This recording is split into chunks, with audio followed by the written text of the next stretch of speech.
నమస్తే. నేను మీ అశ్విని కుమార్. మీరు బెంగాల్‌ని టార్గెట్ చేస్తే భారతదేశంలో ఎక్కడా గూడా బీజేపీ అనేది లేకుండా చేస్తాను. పునాదులతో సహా పార్టీని లేపేస్తాను.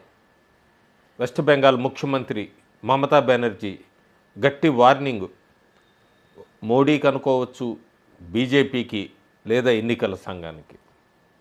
ఎందుకు మమతా బెనర్జీ అంతకు తెగిచ్చారు? మీరు వెస్ట్ బెంగాల్‌ని టార్గెట్ చేస్తే అంటే ఏంటి? ఈసారి ఓటమి ఏమన్నా ఖచ్చితంగా ఓటమి చెందుతారని భయపడుతోందా?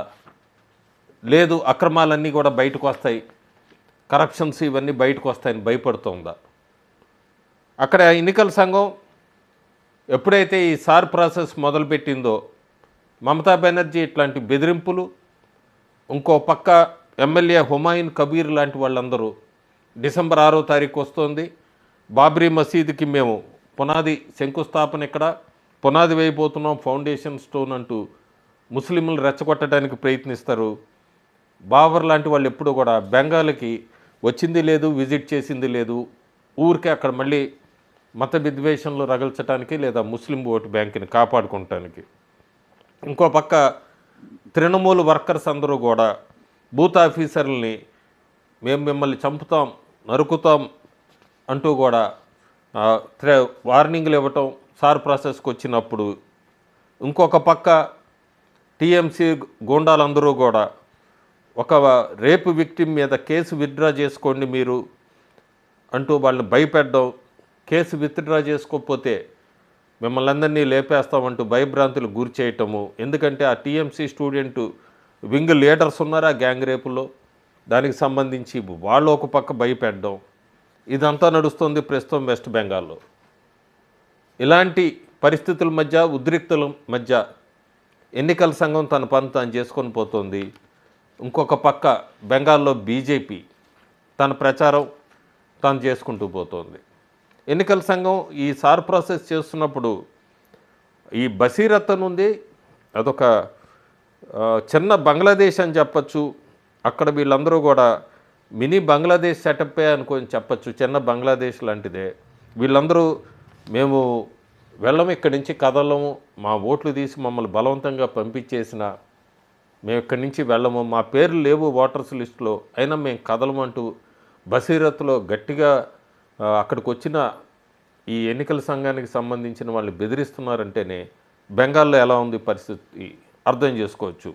ఇంకో పక్క చాలా ఆశ్చర్యంగా ఒక తండ్రి అయితే 10 మంది పిల్లలకి తండ్రిగా అతనే ఫాదర్ అని చూపిస్తున్నాడు. ఎక్కడా వ్యాలిడ్ డాక్యుమెంట్స్ ఏమీ లేవు, అన్ని రకాల ఫ్రాడ్స్ జరుగుతున్నాయి బెంగాల్లో. ఎన్నికల సంఘం అఫీషియల్గా ఇచ్చిన దాని ప్రకారం ఇప్పటికీ 20 లక్షల మంది చనిపోయి ఉన్నారు. వాళ్ళ ఓటర్స్ అనే లిస్ట్ నుంచి వాళ్ళ పేర్లన్నీ తీసేశారు. 20 లక్షల మంది దాకా వేరే రాష్ట్రాలకి తరలి వెళ్ళిన వాళ్ళన్నా లేదా చనిపోయి ఉన్న వాళ్ళన్నా. డిసెంబర్ 6 దాకా జరుగుతుంది ఈ ప్రాసెస్ అంతా. ఆ తర్వాత ఫిబ్రవరి దాకా స్క్రూటినీ ఉంటుంది. స్క్రూటినీ తర్వాత కానీ మనకి ఫైనల్ నెంబర్ ఎంత ఓటర్స్ లిస్ట్ అనేది తెలీదు. చాలా ఆశ్చర్యకరం. గుల్షన్ కాలనీ అని ఉంది కలకత్తాలో, అక్కడైతే అఫీషియల్ ఓటర్సు 20,000 మందే, పాపులేషన్ మాత్రం 2 లక్షలు. మొత్తం 90% అక్కడ ఉంటున్న వాళ్ళంతా కూడా అన్వెరిఫైడ్, డాక్యుమెంట్స్ లేవు, ఇల్లీగల్గానే ఉంటున్నారు, జీరో రిజిస్టర్డ్ ఓటర్సు. ఇవన్నీ కూడా బయటకు వస్తున్నాయి. ఇవన్నీ చూడాల్సిన అవసరం ఎంతైనా ఉంది.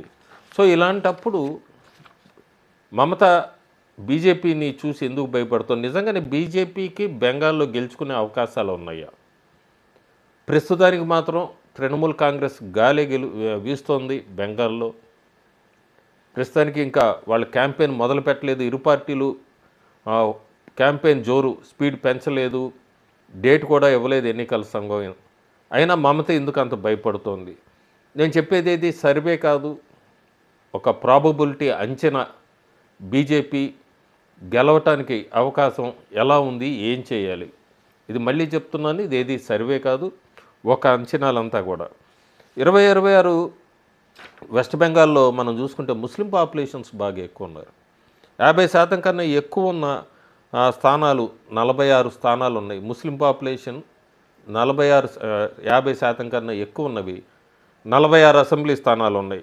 అందులో లోక్సభ 2024లో ఇలాంటి ఈ నియోజకవర్గాల్లో సంబంధించిన లోక్సభ పరిధిలోకి వచ్చే నియోజకవర్గంలో ఒక్క సీటే గెలిచింది బీజేపీ. అది కూడా తక్కువ మార్జిన్తో 1.6% మార్జిన్తో.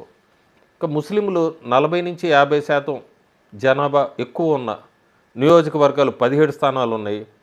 బీజేపీ అందులో 6 స్థానాలు గెలిచింది లాస్ట్ 3 ఎలక్షన్స్లో. లోక్సభ 2019లో ఈ 40-50% ముస్లిం పాపులేషన్ ఉన్న చోటైతే 4 స్థానాలు గెలిచింది. 2024లో 1 స్థానమే గెలిచింది. ముస్లిమ్స్ జనాభా 30-39% ఉన్న నియోజకవర్గాలు 27 స్థానాలు ఉన్నాయి. బీజేపీ కేవలం 2 స్థానాలే గెలిచింది 27లో. సో మొత్తం టోటల్ 90 స్థానాల దాకా ఇప్పుడు నేను చెప్పిన వాటిల్లో ముస్లింలకి జనాభా దానిలో బీజేపీ స్ట్రైక్ రేటు 10% కన్నా తక్కువ ఉంది. సో టీఎంసీ అడ్వాంటేజ్ 80-90 స్థానాలు ఖచ్చితంగా గెలుచుకుంటుంది. ఆ పైన 60 స్థానాలే గెలుచుకుంటే చాలు, మెజారిటీ మార్క్ వచ్చేస్తుంది. 294 అసెంబ్లీ నియోజకవర్గాల్లో 147 మెజారిటీ మార్కు. సో ఇంత అడ్వాంటేజ్ ఉంది. మరి ఆ 90 స్థానాలు తీసాము, మిగతా వాటిల్లో 60 గెలుచుకుంటే చాలు. టీఎంసీకి బేసే 80-90 స్థానాలు ఇచ్చాము. ఎందుకంటే ముస్లిం జనాభా ఖచ్చితంగా టీఎంసీ వైపుకే మళ్ళుతారు బీజేపీకి అడ్డుకట్టు వేయడానికి. సో ఇలాంటప్పుడు ఏం చేయాలి? బీజేపీకి ఎలాంటి అవకాశాలు ఉన్నాయి? 2026 అసెంబ్లీ ఎలక్షన్స్లో బీజేపీ 2014 లోక్సభ, 2024 లోక్సభ, అట్లాగే విధానసభ ఎన్నికలు 2021లో అయినాయి. ఈ 3 ఎన్నికల్లో చూస్తే మనం 142 అసెంబ్లీ నియోజకవర్గాలు గెలుచుకుంది. డిఫరెంట్ అసెంబ్లీ నియోజకవర్గాలు.